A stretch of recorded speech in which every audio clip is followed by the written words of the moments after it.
ngalan ng Ama, ng Anak at ng Espiritu Santo. Amen. Sumainyo ang Panginoon. At sumaiyo rin.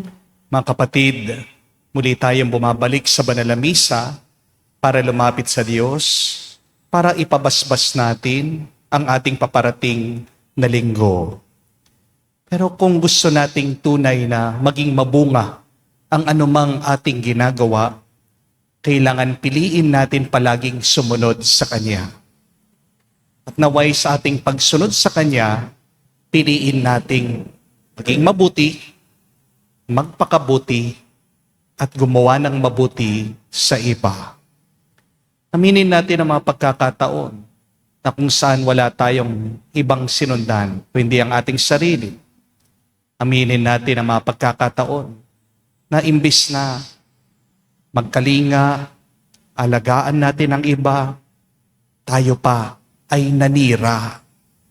Sa mga pagkakataon ng ating kahinaan at kasalanan, hingin natin muli ang awat pagpapatawad ng Diyos para makita tayong karapat-dapat makatanggap sa mga banal na misteryo. Inaamin ko Sa makapangyarihang Diyos at sa inyo mga kapatid, na lubha akong nagkasala sa isip, sa salita, sa gawa at sa aking pagkukulang. Kaya isinasamo ko sa mahal na Birheng Maria, sa lahat ng mga anghel at mga banal, at sa inyo mga kapatid, na ako'y ipanalangin sa Panginoong ating Diyos. kaawaan tayo na makapangyarihang Diyos, patawarin tayo sa ating mga kasalanan, at patnubayan tayo sa buhay na walang hanggan. Amen. Panginoon, kaawaan mo kami. Panginoon, kaawaan mo kami. Kristo, kaawaan mo kami. Kristo, kaawaan mo kami. Panginoon, kaawaan mo kami. Panginoon, kaawaan mo kami. Manalangin tayo. Ama naming makapangyarihan, ibalik mo kaming muli sa iyong piling at upang ganap na pakikinabang namin ang 40 araw na paghahanda para sa Pasko ng pagkabuhay. Hubugin mo sa iyong aral ang aming kalooban. Sa pamamagitan ni Jesucristo kasama ng Espiritu Santo, magpa sa walang hanggan. Amen.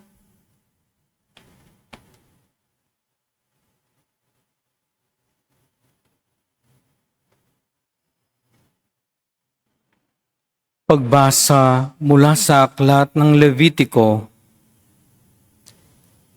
Sinabi ng Panginoon kay Moises,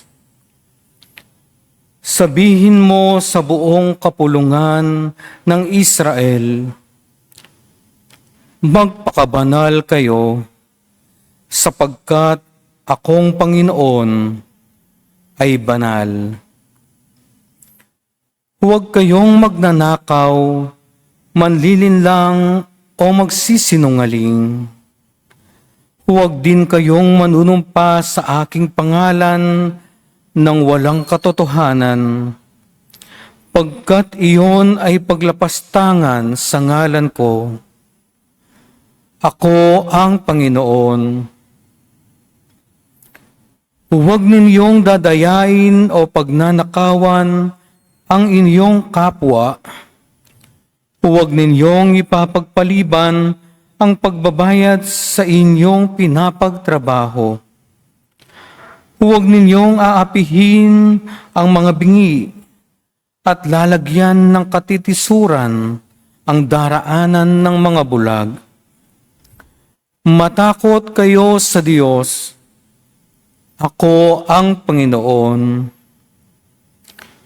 Huwag kayong hahatol ng walang katarungan upang pagbigyan ng mahirap o suyuin ang mayayaman.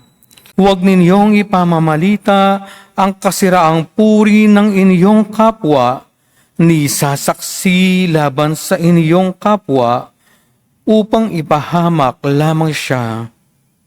Ako ang Panginoon.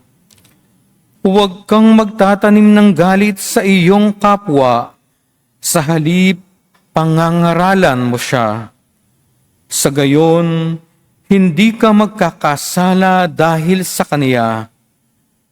Huwag kang maghihiganti o magtatanim ng galit sa iyong mga kasamahan.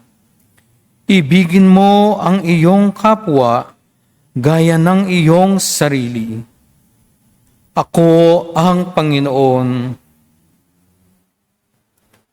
Ang salita ng Diyos. Salamat sa Diyos. Espiritong bumubuhay ang salita ng may kapal. Espiritong bumubuhay ang salita ng may kapal.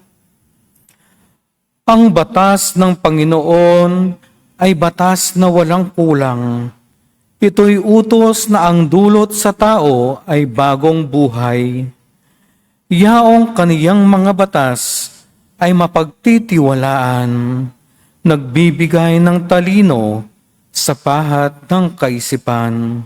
Espiritong bumubuhay ang salita ng may kapal. Ang tuntuning ibinigay ng poon ay wastong utos. Liligaya ang sinuman kapag ito ang sinunod. Ito'y wagas at matuwid pagkat mula ito sa Diyos. Pangunawa ng isipan, iyaong bungang idudulot. Espiritong bumubuhay ang salita ng may kapal. Yaong paggalang sa poon ay marapat at mabuti. Isang banal na tungkulin na iiral na parati. Pati mga hatol niya'y matuwid na kahatulan. Kapag siya ang humatol, ang pasya ay pantay-pantay. Espiritong bumubuhay ang salita ng may kapal. Naway itong salita ko at ang aking kaisipan sa iyo ay makalugod. Panginoon ko't kanlungan, o ikaw na kublihan kong ang dulot ay kaligtasan. Espiritong bumubuhay ang salita ng may kapal.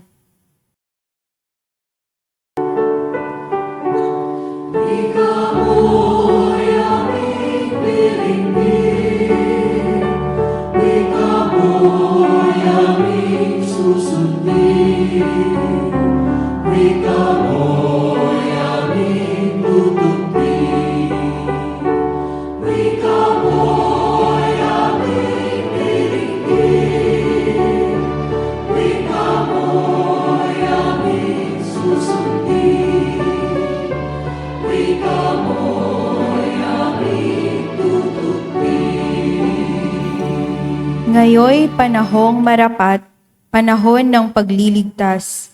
Araw ngayon ng pagtawag upang makamit ang habag ng Panginoong matapat. Sumainyo ang Panginoon. At sumaiyo rin. Ang mabuting balita ng Panginoon ayon kay San Mateo. Papuri sa iyo, Panginoon. Nung panong yun, sinabi ni Jesus sa kanya malagad, darating ang anak ng tao bilang hari. Kasama ang lahat ng anghel at luluklok sa kanyang marangal na trono. Sa panong yun, matitipon sa harapan niya ang lahat ng tao. Sila'y pagbubukod-buktin niya, tulad ng ginawa ng pastol sa mga tupa at mga kambing. Ilalagay niya sa kanyang kanan ang mga tupa at sa kaliwa ang mga kambing. At sasabihin ng hari sa mga nasa kanan, "Hali kayo, mga pinagpala ng aking ama. Pumasok na kayo at manirahan sa kahariang inihanda para sa inyo, mula pa nang likain ang sanlibutan.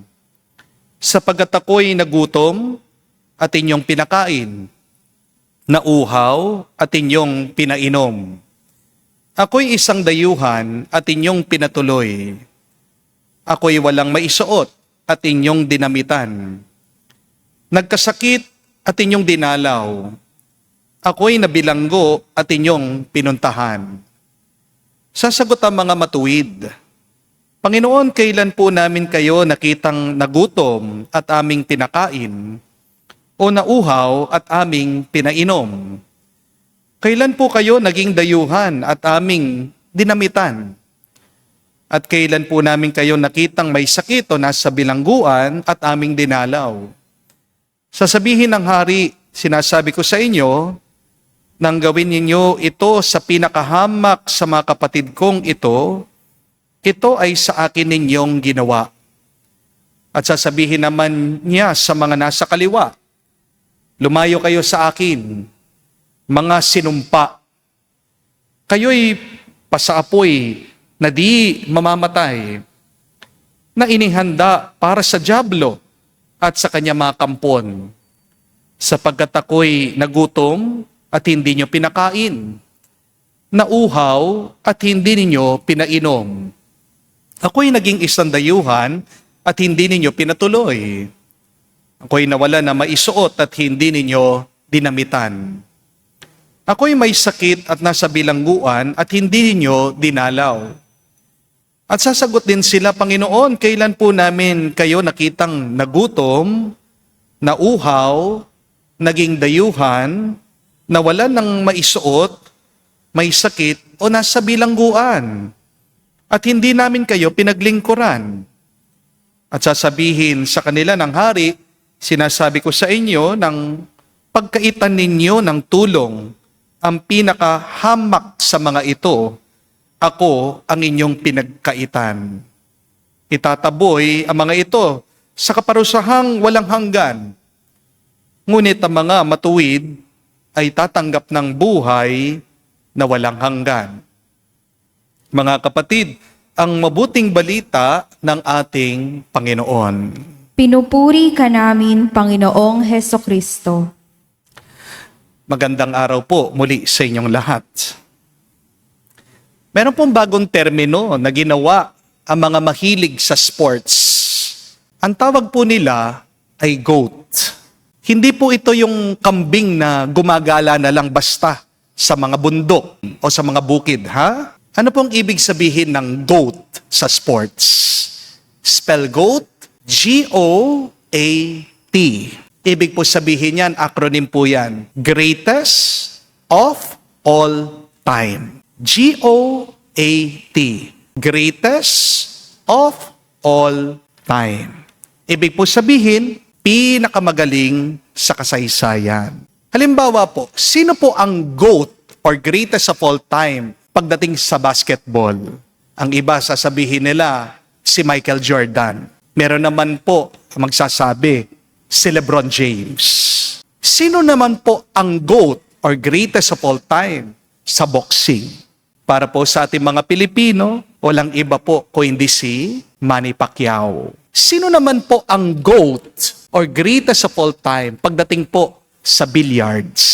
Siyempre, si Efren Bata Reyes. Kapag sinabi mong GOAT, ibig po sabihin yan, champion, legend, kinahangaan, pinapalakpakan sa buong mundo. Pero, ito po ang nakakatawang irony o kabalintunaan. Sa mundo ng sports, ang GOAT ay simbolo ng tagumpay. Pero sa Biblia, iba po ang kahulugan ng GOAT. Sa Biblia, ayaw ng Diyos sa mga ugaling GOAT. Narinig po natin. Ano po ba ang sinisimbolo ng kambing sa salita ng Diyos? Madalas po kasi kung pagmamasdan nyo yung ugali ng mga kambing, sila po ay pasaway, matigas ang ulo, may sarili po silang daan, paraan. At totoo naman po, baka hindi nyo po alam ito. Ang mga kambing, gusto po nila palagi silang nauuna, umaakyat kahit saan. Hindi po marunong makinig kahit na sabihan mo, sigawan mo. Gagawin nila yung sarili nilang kagustuhan. At mga kambing po pala, ngayon ko lang nalaman, kinakain po nila kahit na ano. Hindi lang po basta dahon o damo. Kahit po papel, plastic, damit. Yan, mag-ingat po kayo. Pwede po nilang kagatin, kainin yung mga tsinelas nyo, mga sapatos nyo. Ang kabaliktaran po ng mga kambing sa pag-uugali ay ang mga tupa. Ang mga tupa po kasi, pagmasdan nyo, marunong silang makinig. Nagtitiwala po sila sa pastol at nananatili sila sa kawan. Kapag ang isang tupa nawala, may sakit po yan. Huwag niyo po sasabihin na black sheep, no? Pasaway yung tupa. Kaya nawawala yung tupa, may diferensya, may problema, may karamdaman siya. Pero kung okay ang isang tupa, kung malusog ang isang tupa, hindi po siya aalis sa kawan. Susunod siya palagi sa kanyang pastol. Isa pong malaking pagkakaiba ng mga kambing at mga tupa ay makikita nyo din po sa kanilang balat. Baka hindi nyo rin po alam, sabi po ng mga nag-aalaga ng mga kambing ito, yung buhok po ng kambing, hindi daw po nila magamit-gamit yan. Kasi agad daw po nalalagas, nasisira. Ang pakinabang lang daw po ng kambing ay yung kanyang laman. Pero ang mga tupa, kapag kumakapal po yung kanilang balahibo, yan po yung tinatawag nating wool. Nagagamit po yan pagdating sa ating mga damit o kaya naman po sa mga tela.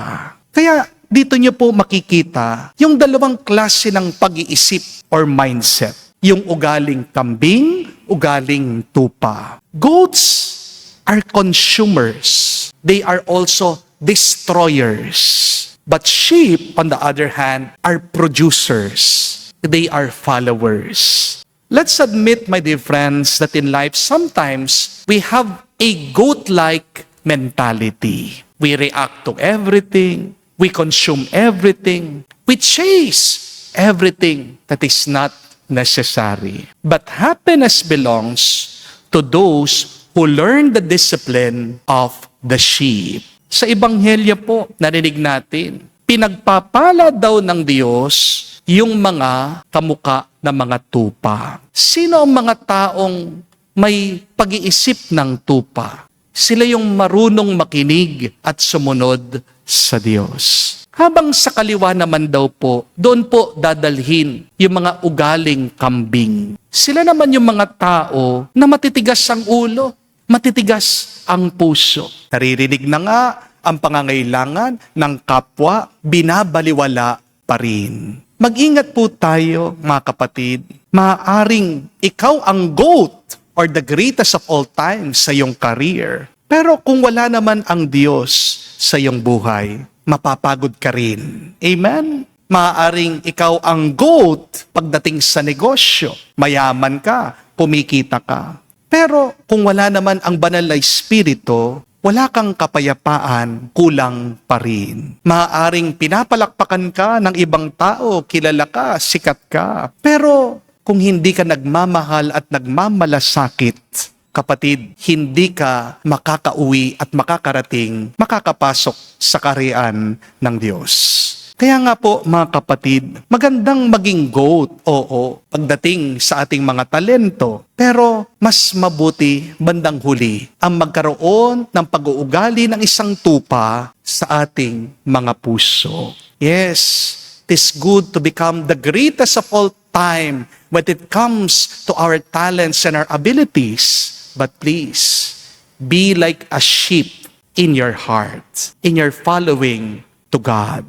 Dahil ang mga kambing umaakyat kahit saan. Pero ang mga tupa, sila po ang nakakauwi sa tahanan. Bakit? Meron silang sinusundan na mabuting pastol. Aminin po natin, mga kapatid, mas madalas kamukha natin ang mga kambing kaysa sa mga tupa. Kapag sinabi ng Diyos sa iyo, magpatawad ka na. Ano yung sagot ng iba sa atin? Lord, pwede po bang mauna siya na humingi ng tawad sa akin? Unfair po. Siya po yung nakasakit sa akin eh. Kapag sinabi ng Diyos sa iyo, magpakumbaba ka. Yung iba sa atin, agad sumasagot. Pero Lord, ako yung tama eh. Alam ko na tama yung ginawa ko, mali siya. Minsan, sinasabi ng Diyos sa iyo, magtiwala ka sa akin. Habang yung iba, sasagot naman, Lord, ang tagal ko na nagtitiwala sa iyo. Bakit wala pa rin yung aking hinihintay, yung aking pinagdarasal? Magandang tanungin ang ating mga sarili. Ano ba ang aking pag-uugali? Mas kamukha ko bang mga kambing? O ninanais ko, sinusubukan kong maging isang tapat na tupa ng Diyos? Ang mga kambing po kasi independent. Pero ang mga tupa, dependent. And my dear friends, remember, in the spiritual life, salvation is not about independence from God. But if you want to be spiritual, if you want to be alive, if you want to be happy and at peace, always be dependent on God. Hindi kahinaan po ang pagsunod sa Diyos. Ito ay ang tunay na karunungan. At kapag marunong ka, ikaw ay magtatagumpay. Hindi lang sa buhay na ito, hanggang sa buhay na walang hanggan. Amen? Dahil sa huling araw, hindi naman po tayo tatanungin ni Lord kung gaano tayo katalino, kung gaano karami ang pera na ating naipon, kung ano ang darating natin sa estado natin sa buhay dito sa mundo. Ang tanong lang po ng Panginoon, pagkatapos ng lahat, simple lang, nakinig ka ba ng mabuti sa akin? Nagmahal ka ba ng tunay? Sumunod ka ba sa aking mga kautusan? Mga kapatid, ang tupa naliligtas hindi dahil malakas siya. Ang tupa naliligtas dahil malapit siya sa pastol. Kaya ngayon pong araw, huwag tayong maging kambing. Huwag tayong gumawa ng sarili nating daan. Maging tupa tayo. Sana marunong tayong makinig sa tinig ni Kristo. Dahil ang tupa na sumusunod sa mabuting pastol, hindi siya mawawala at makakauwi siya sa kaharian ng Diyos sa magpa sa walang hanggan. Amen. Tumayo po tayo.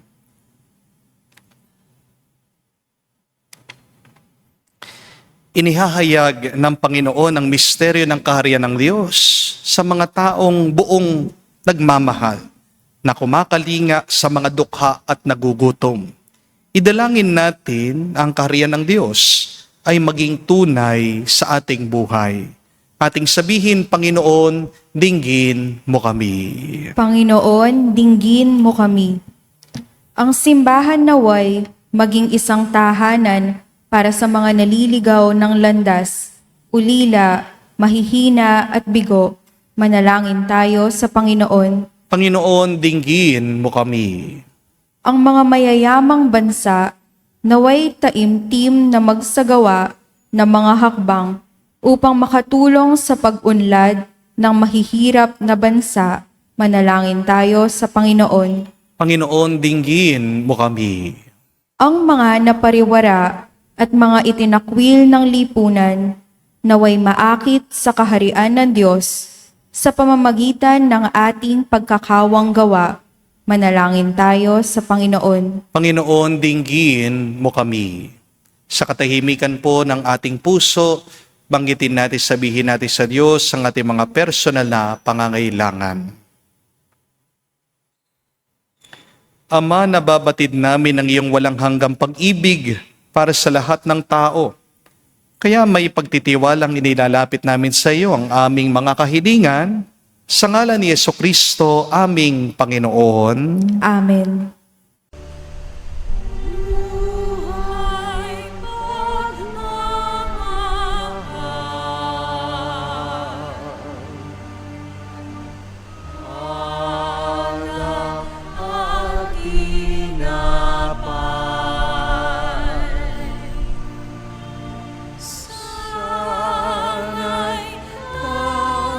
Kami.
Tanggapin mo, Amang minamahal.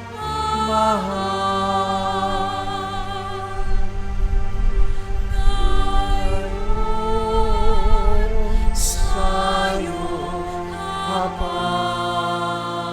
Manalangin kayo mga kapatid, para ng ating mga paghahain ay kalugdan ng Diyos, Amang makapangyarihan. Tanggapin nawa ng Panginoon itong paghahain sa iyong mga kamay, sa kapurihan niya at karangalan, sa ating kapakinabangan at sa buong sambayanan niyang banal.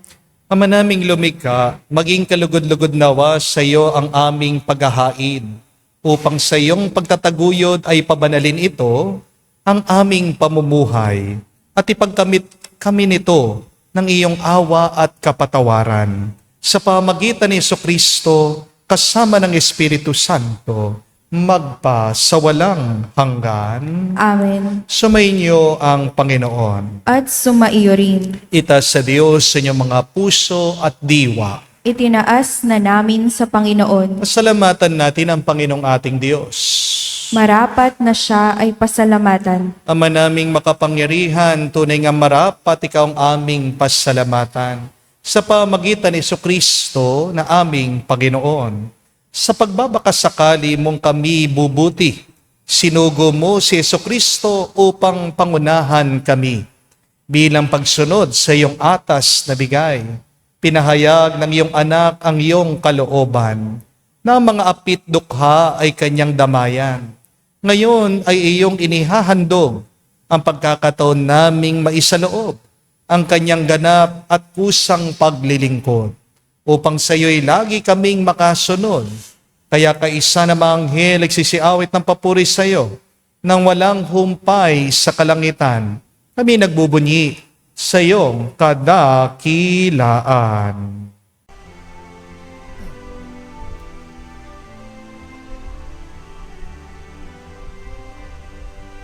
Santo, Santo, Santo, Panginoong Diyos ng mga hukbo, napupuno ang langit at lupa ng kadakilaan mo.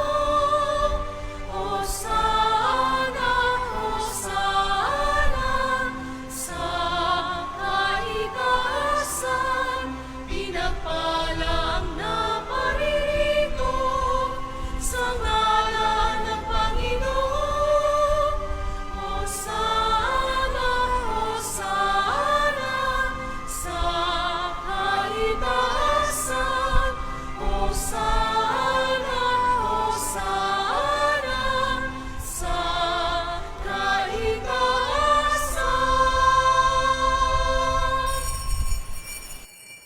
Ama naming banal, ikaw ang bukal ng tanang kabanalan.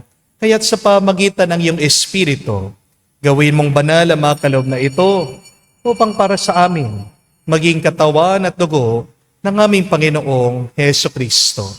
Bago niya pinagtiis ang kusang loob na maging handog, hinawakan niyang tinapay, pinasalamatan kanya. Pinaghati-hati niya iyon, inabot sa kanyang malagad at sinabi, tanggapin ninyong lahat ito at kanin. Itong aking katawan ay hahandog para sa inyo.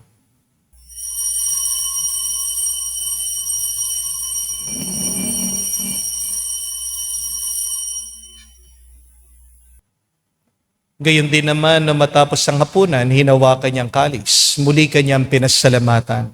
Nabot niyang kalis sa kanyang malagad at sinabi, tanggapin ninyong lahat ito at inumin. Ito ang kalis ng aking dugo, ng bago at walang hanggang tipan. Ang aking dugo na ibubuhos para sa inyo at para sa lahat, sa ipagpapatawad ng mga kasalanan. Gawin ninyo ito sa pag-alaala sa akin.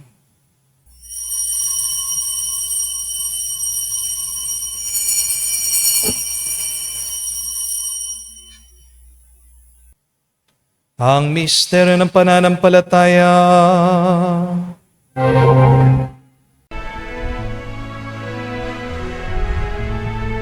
Sa krus mo at pagkabuhay, kami natutunan.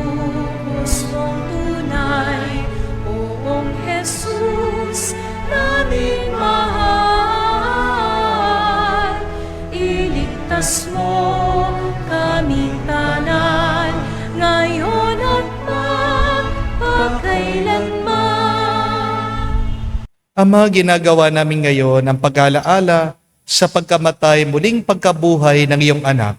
Kaya tinialay namin sa iyong tinapay nagbibigay buhay at ang kalis na nagkakaloob ng kaligtasan. Kami nagpapasalamat dahil kami iyong minarapat na tumayo sa harap mo para maglingkod sa iyo. Sinasamo namin kami magsalo-salo sa katawan at dugo ni Kristo ay mabuklod sa pagkakaisa sa pamagitan ng Espiritu Santo. Ama, lingapin mong iyong simbahan, laganap sa buong daigdig.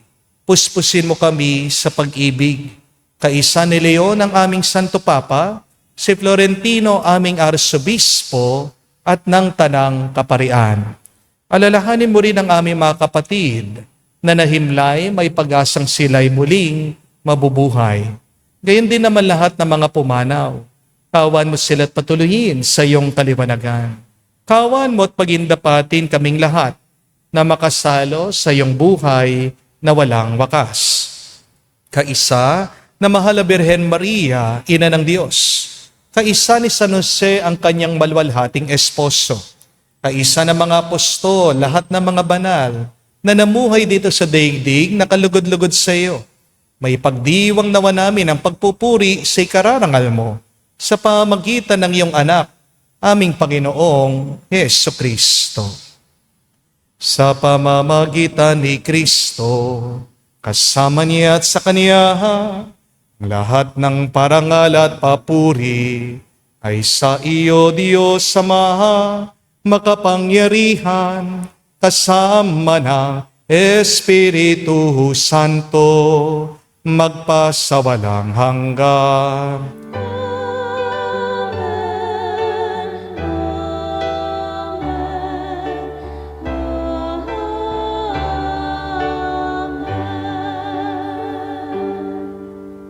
Sa nakagaling na utos sa turo ni Jesus sa Panginoon natin at Diyos, ipahayag natin ng lakas loob.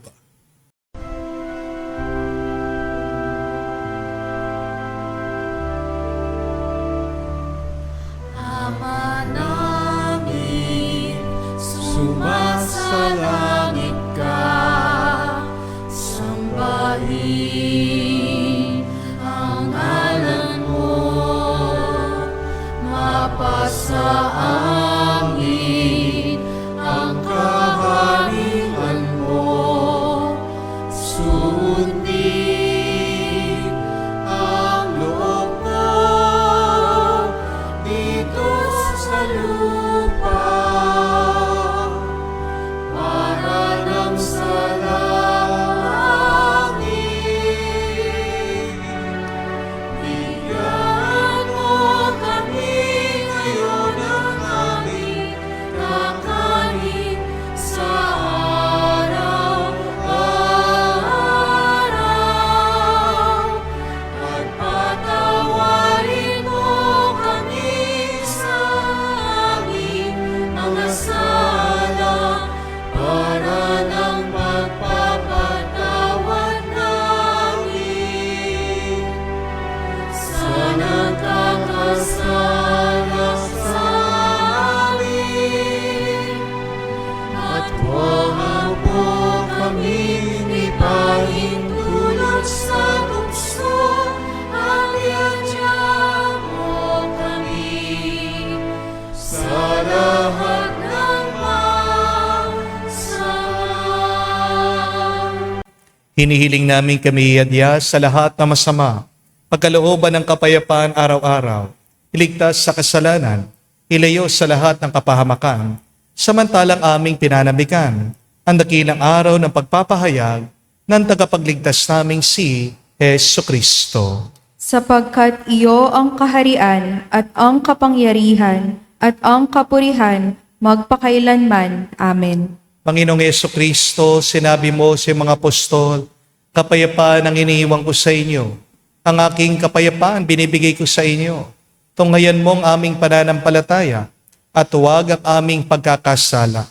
Pagkalooban mo kami ng kapayapaan at pagkakaisa ayon sa iyong kalooban.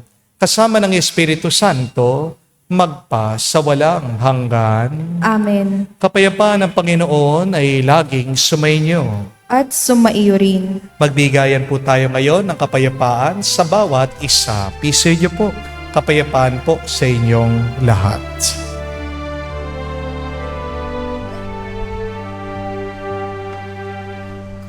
Cordero ng Diyos na nag-aalis ng mga kasalanan ng sanlibutan, maawa ka sa amin. Maawa ka sa amin. Cordero ng Diyos na nag-aalis ng mga kasalanan ng sanlibutan, maawa ka sa amin. Maawa ka sa amin. Cordero ng Diyos na nag-aalis ng mga kasalanan ng sanlibutan, ipagkaloob mo sa amin ang kapayapaan. Mga kapatid, naririto ang ating Panginoong Kristo, ang Kordero ng Diyos. Siyang nag-aalis sa mga kasalanan ng sanlibutan. Mapalad tayo ngayong lumalapit sa piging ng Kordero. Panginoon, hindi ako karapat-dapat na magpatuloy sa iyo, ngunit sa isang salita mo lamang ay gagaling na ako.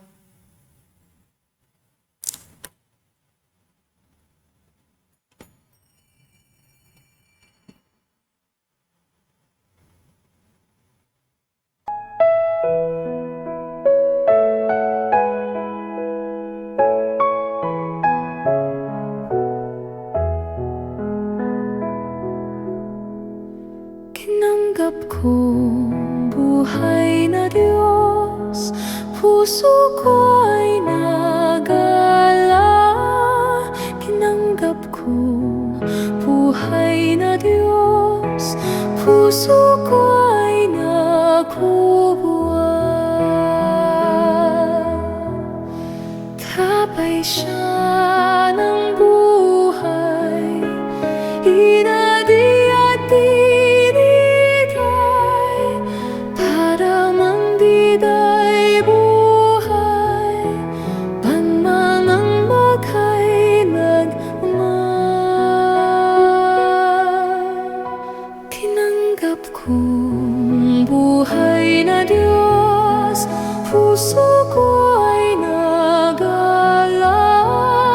Tinanggap kong buhay na Diyos, puso ko ay nakubuan. Siya'y ng buhay, inasang karamdaman. Kumuti ka sa Kanya, makingsat sa biniyat. Tinanggap kong buhay na Diyos, puso ko ay nagala. Tinanggap kong buhay na Diyos, puso ko ay nakubuan.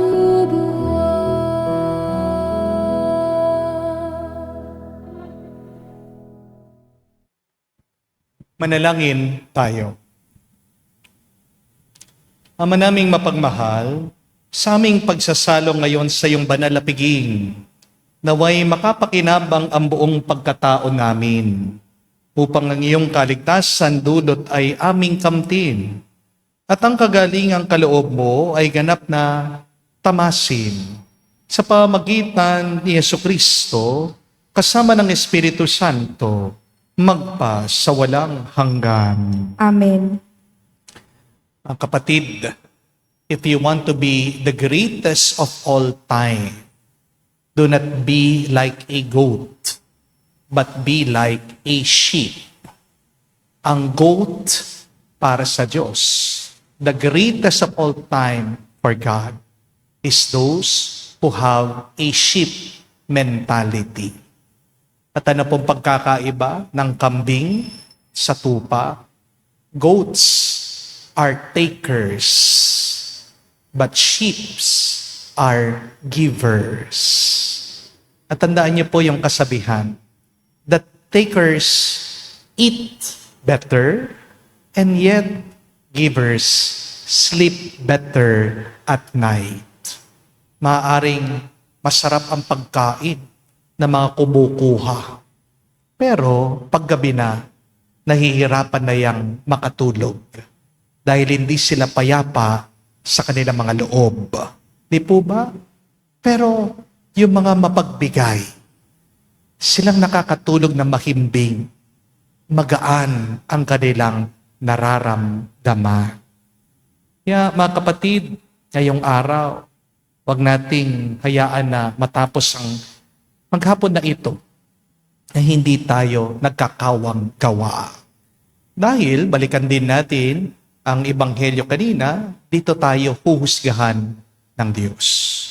Kung tayo ba ay nagpakain, kung tayo ba ay nagpainom, kung tayo ba ay nagbigay ng damit, nagpatuloy, kung tayo ba ay bumisita sa mga nakaligtaan na. Be like a sheep. How? By giving. Be like a sheep. Follow where the good shepherd is. Follow the will of God. Anong gustong pagawa ng Diyos sa'yo? Baka nandyan na sa iyong harapan. Bigyan mo muna ng pansin. Meron mga iba nagtatanong po sa akin, Father, paano po ako makakatulong? Paano po ako makakapagbigay? May problema din ako. May sakit po ako. Malungkot po ako. Sa kapatid, huwag niyo pong hayaan ng inyong negatibong sitwasyon ang maging hadlang na kayo ay maging liwanag, maging kabutihan para sa ibang tao. You can still become the sun in the midst of the storm. You can bring sunshine even in the rain. Di po ba? Kung kayo po ay nahihirapan ngayon, may sakit ngayon, anong kawang gawa na pwede niyong gawin? Magdasal kayo. Pagdasal niyo ang iba. Yan ang magandang pagtulong na pwede nating ibahagi sa iba. Because we remember that the more that we give, the more that we receive. The more you give, the more that you will become the greatest in the kingdom of heaven. Sumainyo ang Panginoon. At sumaiyo rin. At kay basbasa ng Diyos, makapangyarihan sa lahat, sa ngalan ng Ama, ng Anak, ng Espiritu Santo. Amen. Ang ating misa ay natapos na. Pumayo kayo sa kapayapaan ni Kristo. Salamat sa Diyos.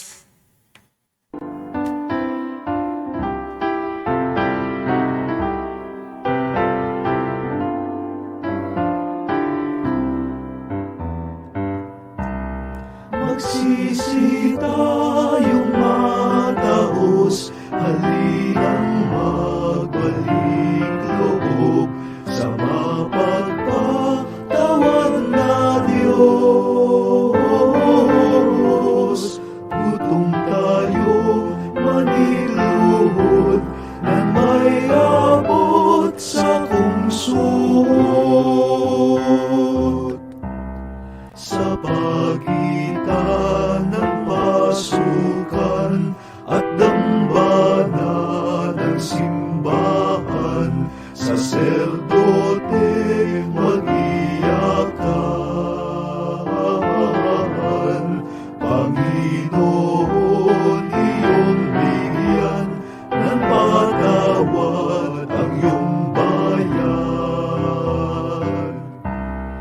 Magsisi tayong mataos, halinang magbalik loob sa mapagpatawad na Diyos.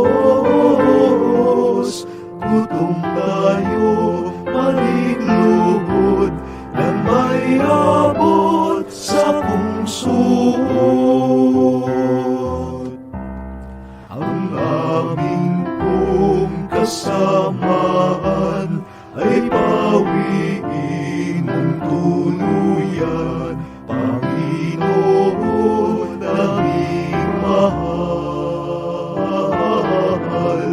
Patawad ang kahilingan ng iyong bayang hiniram.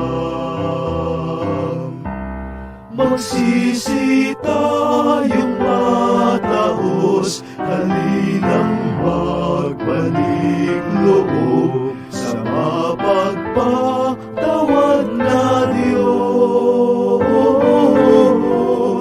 Gutom tayo, maligluhod, nang may abot sa pungsod. Kami nagbabagong buhay upang aming paghandaan ang oras ng kamatayan. Panginoon, iyong bigyan ng patawad ang iyong bayan. Magsisi tayong mataos, halinang magbalik loob sa mapagpatawad na Diyos. Gutom tayo, maniluhod, nang may abot sa pungsod. Sa pagitan ng pasukan at dambana ng simbahan, saserdote mag-iyakan. Panginoon, iyong bigyan ng patawad ang iyong bayan. Magsisi tayong mataos, halinang magbalik loob sa mapagpatawad na Diyos. Gutom tayo, maligluhod, nang may abot sa pungsod. Ang aming pong kasamaan ay pawiin mong tuluyan, Panginoon aming mahal. Patawad ang kahilingan ng iyong bayang hiniram. Magsisi tayong mataos, halinang magbalik loob